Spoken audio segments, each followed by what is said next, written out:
Hello, welcome back to the channel. So in today's video, I'm going to go over the basic karate punch, the Chokuzuki. Now this is going to be good for beginners, of course, to understand the technique and to learn it outside of the dojo, but also as higher graded karateka, we know that the fundamentals and the principles that we learn within the technique in just our basic punch carries over into the rest of our karate as well. Now the first thing we want to think about is what part of our hand are we going to be landing on the target. Okay, this is very important because this is the weapon at the end. And if we're landing with a weapon that is weak, we're going to end up with a problem ourselves. So we are making a fist first with the thumb on the outside of the fingers, and we are connecting with the first two knuckles, these ones here, okay? What we want to make sure of when we are punching then is these two knuckles are lined up through the arm and through the body and creating a good structure behind that punch. So we are not just hitting with the arm, but hitting with the entire body. So then from that position, what I want to do in order to go over or practice this basic punch is have my punch extended first of all. What I want to think about from here is having the lats squeezing, so my shoulder is being pulled down this way, okay, to keep the shoulders away from my ears like this and then prevent a very shouldery looking punch. So lats squeeze down, and a way we can kind of practice this feeling is to get our hand against the surface here and press down against it with a straight hand to get the lats engaging, and we can feel those muscles working from there. If I actively push down against my hand this way, I can feel the lats contracting and as a result pulling my shoulders down into that punch, connecting with the obliques and all through the body this way. So I'll find that position first then, okay? Shoulder down, lats squeezed. First thing I want to do is very basic motion is supinate the hand, so turn the palm upwards, okay? This is the first thing to get the elbow pointing down. I want to then collapse from that elbow and pull back to my hip this way. Remember, when we are doing the punching actual application, we don't have to go from the hip.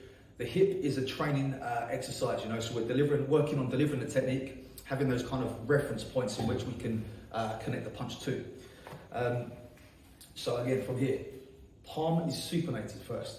Then the elbow pulls down this way, close to the body, so we are kind of feeling that arm rub against the side of our body here, okay? I don't want to come outside this way, here, grip, imagine we're gripping. You know, the meaning of hikite is to pull, the pulling hand. So really this hand is thinking about pulling back this way. So I'm rotating and pulling back, okay, from here. Be careful not to let the shoulder come in here. Pull that back, again, lats engaged. From this position then, I slide it back out the way that it came. Still palm up. Once I get to the end, I'll then drill that punch in with those first two knuckles, okay? Again, keeping those lats engaged underneath. Supinate the hand, pull back to the hip. Slide it back out, rotate. Now from here, this is only just the arm. So what I want to now start adding to this is the body as well. So I'll supinate the hand, pull the hand back to the hip. As I do that, I drop my hip back slightly. Okay, I don't want to lose any kind of position with my legs. Just keep my legs nice and strong and still. From here, I start sending the hand out and then connect the hip at the end. Some people will do it differently and they'll fire the hip first and have more of a whipping action, but I like to have this drilling in at the end so the hip is engaged on impact. Either way works for different people, but for me this is what I prefer. So again, from here, supinate the wrist, pull the elbow back. As I get back here, I pull back into my hip.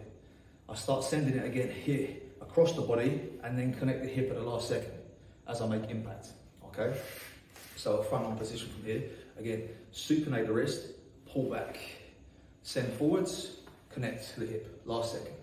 Okay, then we start smoothing that off. One, smooth and connect, smooth and connect, smooth and connect. Of course, in our basic karate Kion, we will have hikite action as well. So this one's coming back, or this one's going forwards.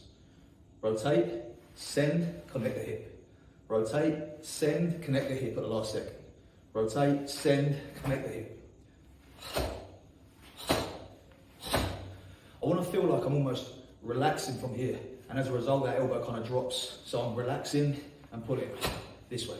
Okay, so rather than trying to think about pulling so hard, it's more just collapsing that elbow down. Collapse and send the punch in this way. Of course, we don't need hikite at all. The other hand can be up here while we're still delivering that same technique. Here, connect, and we can guard here, this way. Yeah, we can do any kinds of things with these hands at the same time. We don't need to be pulling back into hikite to make that punch stronger or anything like that. It doesn't add strength to the punch. It is simply a training exercise.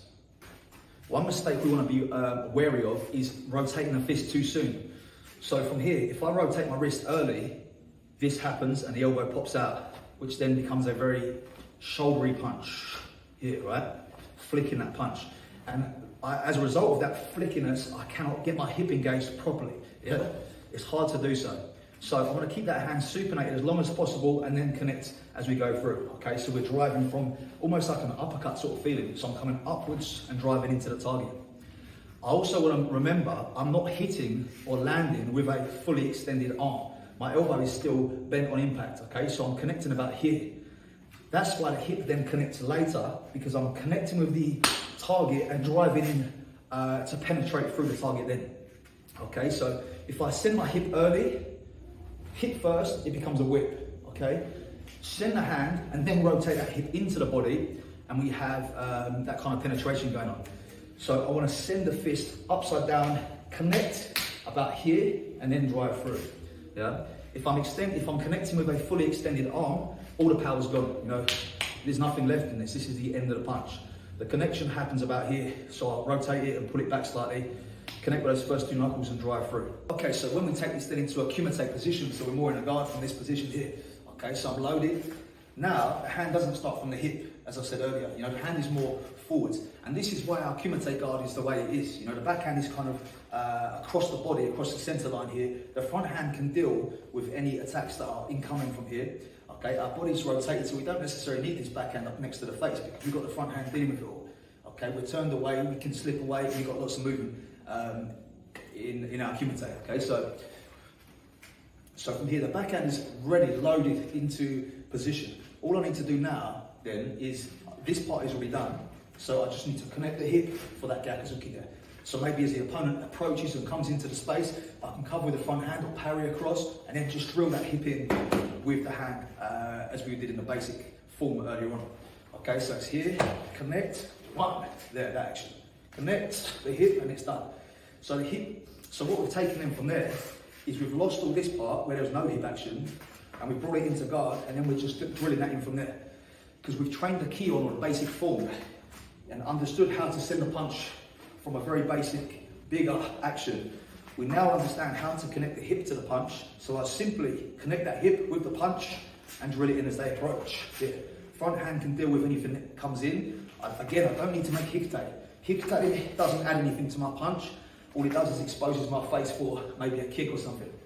Okay? In close range fighting, hikite is good for grappling, you know, pulling, manipulating the opponent in this way. In kumite though, when we're kind of more striking, this hand can be up front and it can deal with oncoming attacks while I send the other punches in from there. Now, if we're going to make kizamizuki, the front hand, again, is nicely loaded. The hip, same. The hip is ready to go. I can fire that hip as we did with a punch and I can send it straight away. Back. There's no need to pull back to engage the hip because, again, of all this work, we practiced connecting the hip at that last second. Okay? From here, connect at the last second. Okay, so it's not necessary for me to make big movements because in our functional or our ki on our fundamental training, we make the big movements to understand how to make the smaller movements. So it's important to make sure we are making impact with our punch in order to fully understand the mechanics of it.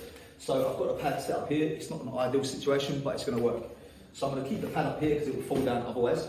What I want to do is start sending my hand and then drilling into the punch, drilling into the pad at the last second. Here, hand, connect. Last second.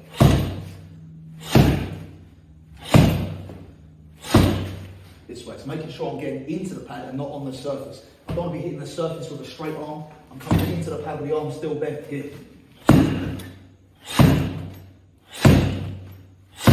So once we understand the basic form of the punch, we can then apply that to all of our techniques. So we can make Gyan Barai. And from that position, we can start sending the arm and connect the hip last second. One, here. So in our blocks or our defensive techniques, we can make the same feeling. Connect, last second. Here, same feeling. One. Yeah, all of our motions have that same feeling of connection at the end of the technique where the hips engage. And really they're engaging when we make connection with our partner or our opponent. That's when I want my hips to be working, because that's when I need the power or the strength.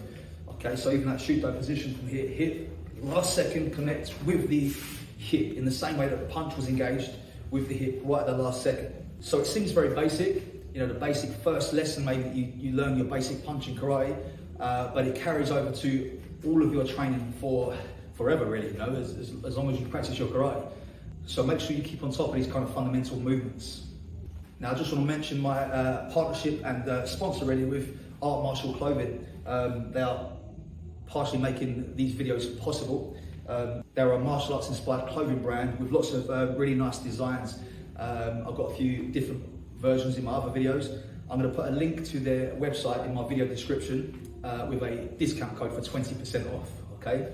So if you want something for training, have a look, see what they got. Really nice bits. If you enjoyed this video, please give me a subscribe, like, comment, let me see what you'd like to see next time, and I'll see you in the next video.